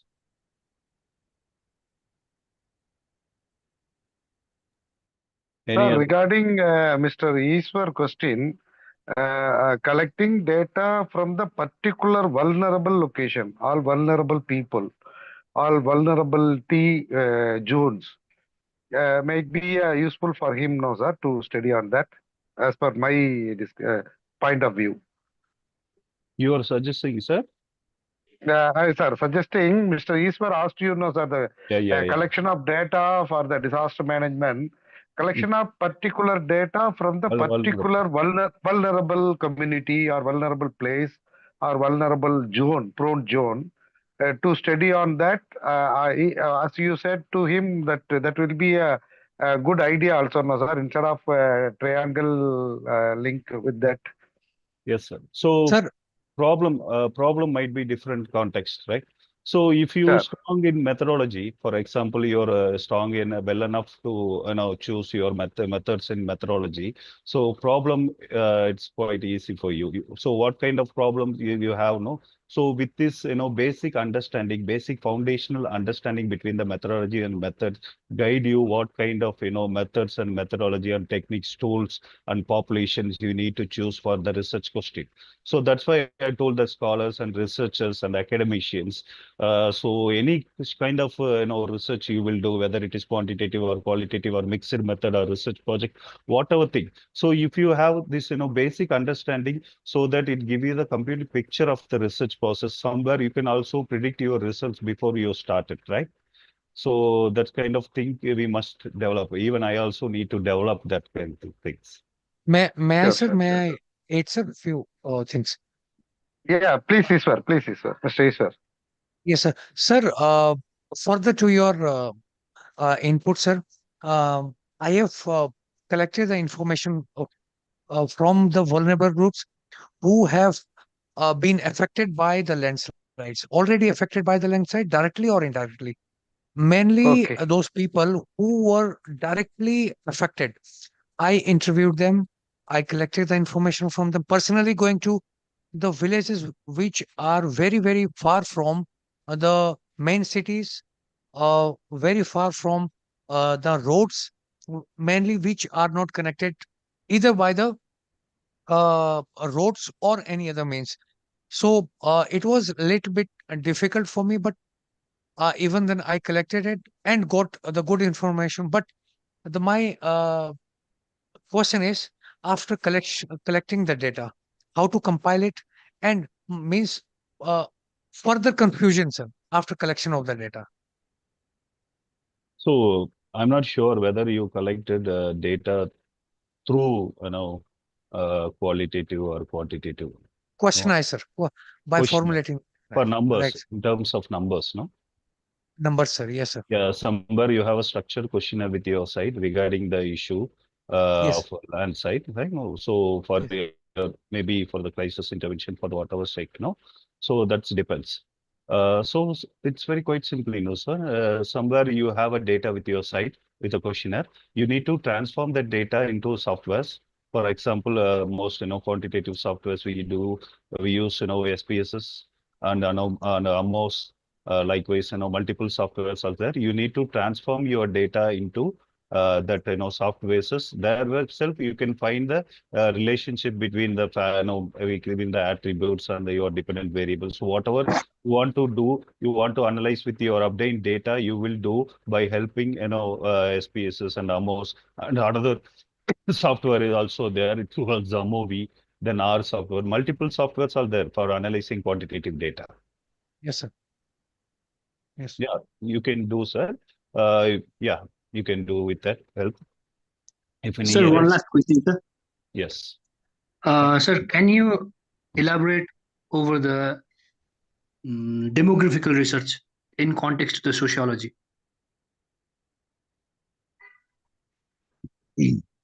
Yeah, demographical research, no? Yes, sir. For example, you choose one problem regarding the awareness level of non-communicable diseases in the rural or urban context. So that might be different, right? So you need to understand what is the demographical shift or demographical differences in the awareness level of, awareness level of communicable diseases.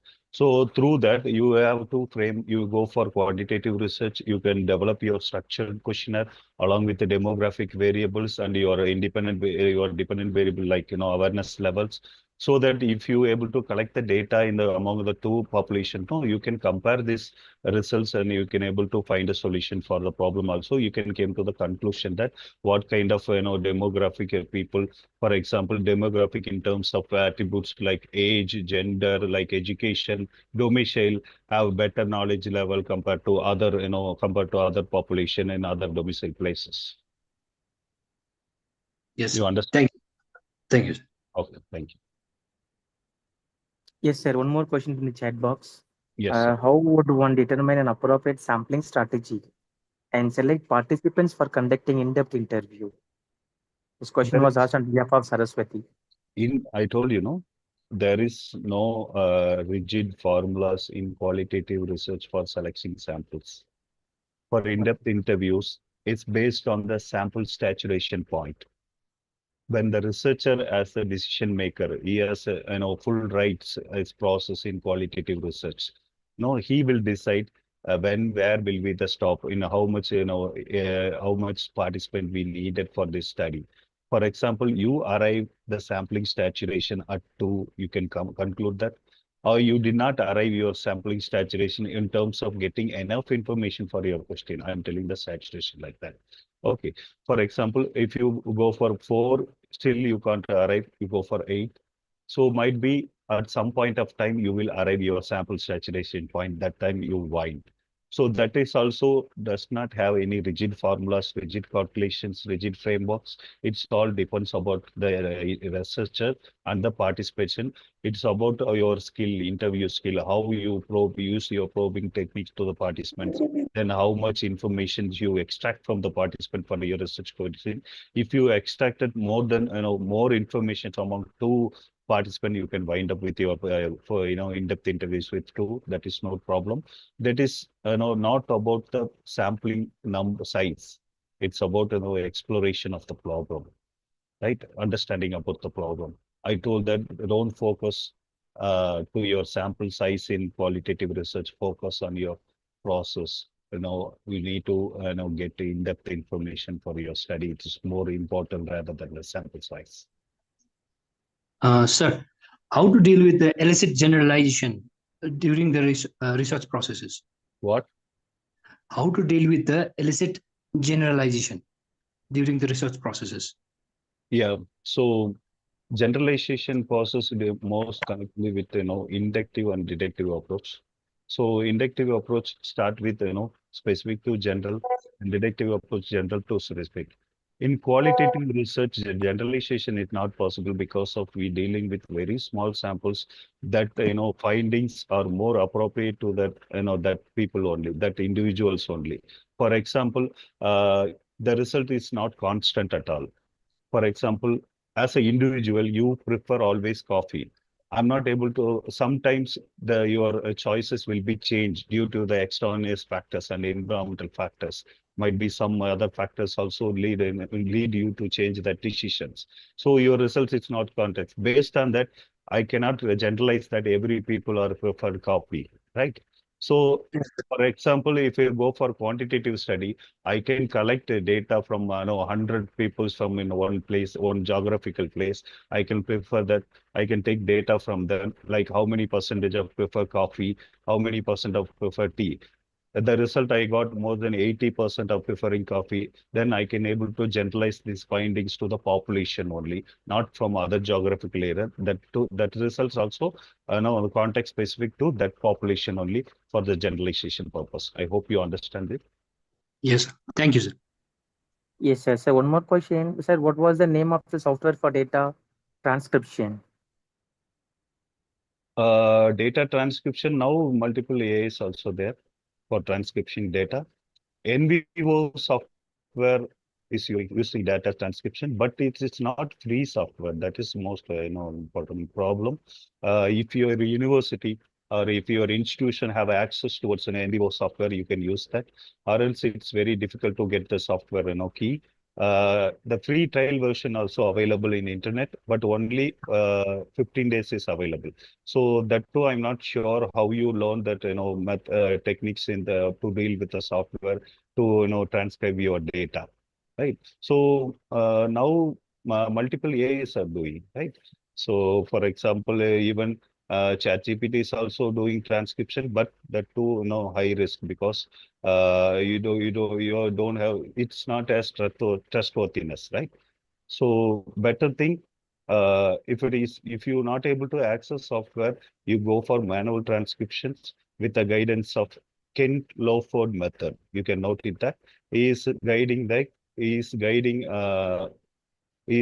that how in qualitative research how we do transcription process. By each step he was guided. You can refer his book and YouTube videos also there. You can watch it. Yes, sir. One more question, sir. My area of study, I'm doing qualitative research on child-centric institutions, juvenile justice boards, and child welfare committees.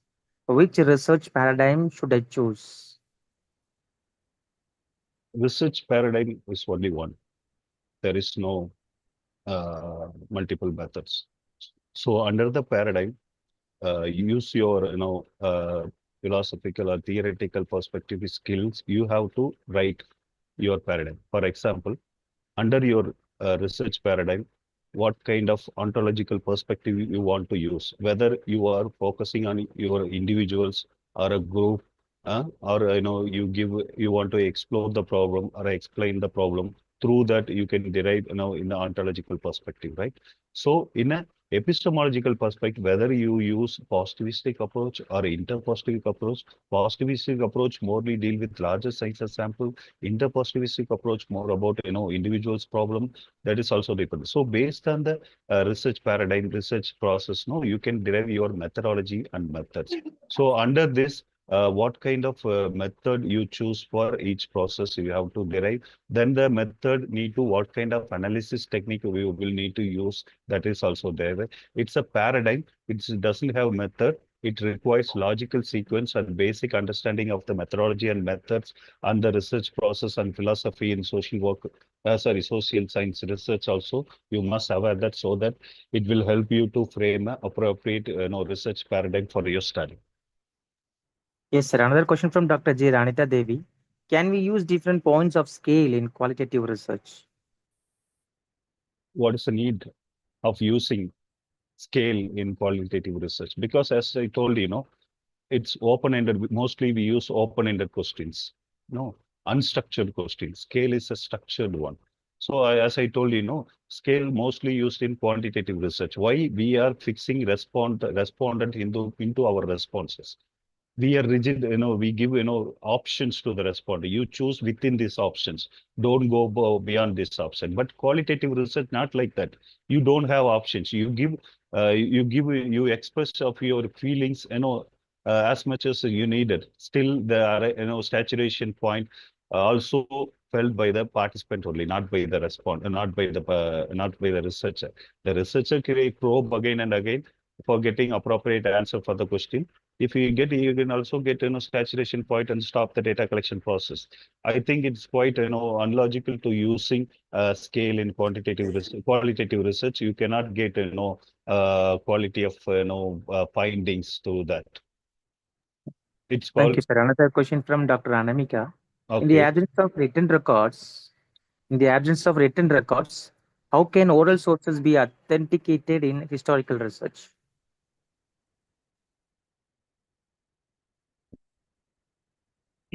Absence of documents, how authentic the oral record in historical research, right? This is yes, sir. So it is authentic. It's also data collected from the respondent, right? So it was recorded or collected first time from the respondent. It depends. So somewhere it's given by one respondent, right? So everything based on the research question. That's why I'm telling you must have a clarity towards your research question, so that it give you some logical reasoning to understand what is authenticating source. You get to know whether it is whether it is updated one or whether it is recorded one. That is whether it is oral one. So if it is oral one, also you need to record. Then it become authentic. So recorded document is authentic, no? So if I'm teaching, give you lecturing now. So from orally, so it is recorded. So this is a document. It's also become authentic, right? So the response, that class start by me. So it's obviously recorded kind of documents. It is authentic only. We can use in any, not only historical research, in any kind of research we can use. So only thing we have to give a rationale. So you go for that, you collect the oral data. So where you collected from, who give you that data. Likewise, we give everything in the research process. It's called methodological justification for data collection process. So last question, sir, in the chat box by Bibori.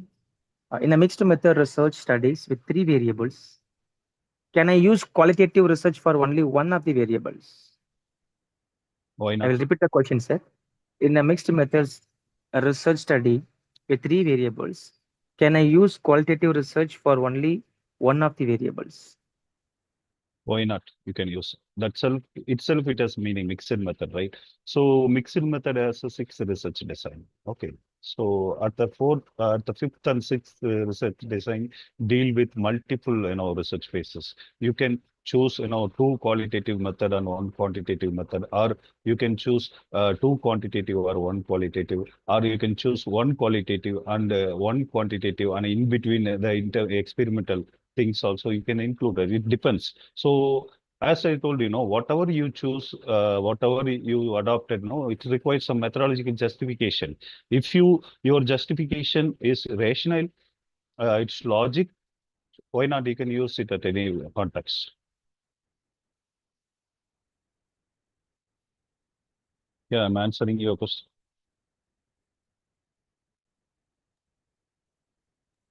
Yes, Hello? sir. Thank you so much.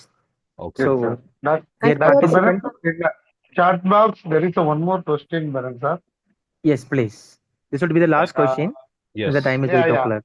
It is asked by Use. Good evening, sir. Can you please clarify more about epistemology? Thanks. Epistemology. Yes, sir. We already Yes, sir. discussed. Discussed. Okay. Yeah, no, I tell you, I answer your question. So epistemology, it's all about dealing with the theory of knowledge, all principles, larger principles, scope, validation in the research process. Somewhere it's all inbuilt in our research process. That's why epistemology is a basic source of knowledge. So in terms of understanding the research process, what are the methods and methodologies involving in the research process in terms of in terms of logistic approaches like positivistic and interpositivistic approaches. It's one more thing also called the post-positive approaches. So we already have discussed it. So every researcher might aware about the epistemological process. I evaluate more than multiple PhD thesis, but I never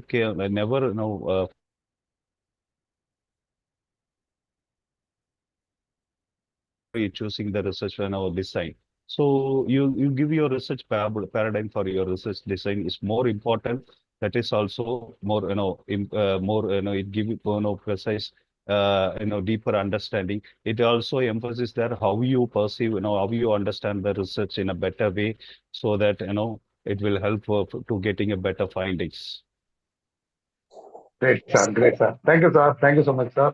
Welcome, sir. Welcome, sir. Thank Sir, you, I sir. have Thank you, sir. Thank you, questions. sir. Will I ask? Yes, So ma'am. Please. Last question, ma'am. Yes, Okay. yes. Please. Sir, if we need to conduct only by using qualitative research, then should we establish a conceptual framework? Oh, please repeat your question. I beg your pardon. If we need to conduct the research by only using the qualitative research, then should we establish a theoretical framework or conceptual framework? Yeah, why not? You can use. So theoretical framework is nothing but how you look into your research problem in a theoretical perspective, in that theory, adopted theoretical perspective. So that is more important. Conceptual framework is nothing but it's all about the relationship between the variables. So mostly in qualitative research, the initial research, paradigm or fundamental, aspect in qualitative start with the theoretical framework only. So if it is good, if you give a theoretical framework, then after that you can choose your research design and process your research. It become, more, logic and sequence in nature. So it gives some insight to the readers also. Yes, you can. Thank Okay, you. sir. Thank you so much. Yeah, thank you. Dear participants, very good evening. So thank you so much for being in the class. So we have nearly about 245 registrations. So I was able to see all the participants today. Tomorrow we are having another session with a deep level of knowledge. So today's introduction session. Hope you all enjoyed. Actually, I have enjoyed a lot since I'm also from the sociology domain, and I also came to know about various things. So hope the resource person also eligible, good enough in answering all your queries in a lucid format. Okay, so as per your request, we have shared the resource person number in the group as well as the presentation in the group, as well as with his permission, we are forwarding and the class notes in the group. Meanwhile, if you want to contact him for further studies or organizing any kind of events or workshops, you are most welcome to contact him. And he's an eligible person from Tamil Nadu. He's working for Tata Institute of Social Sciences, and he is good in everything. So thank you so much, sir. Personally, we have loved your class, and it is my great prestige and privilege to have a connectivity with you people. Sincere thanks to Dr. G. Prabhakaran from Pondicherry Yes. University who introduced you. And at the outset, I have to thank all the participants, all the collaborators, all the institutions who came forward to run this show as a great success. Good night, everyone. See you on tomorrow. The class starts exactly by 6 o'clock and it will end exactly by 8 o'clock. We won't take your time. Meanwhile, we also, won't give I our also time also want to other participants. Okay, Yes. I take this opportunity to thank Dr. G. Prabhakaran, assistant professor, Pondicherry University, for introducing me to Dr. Bennett Rajadurai.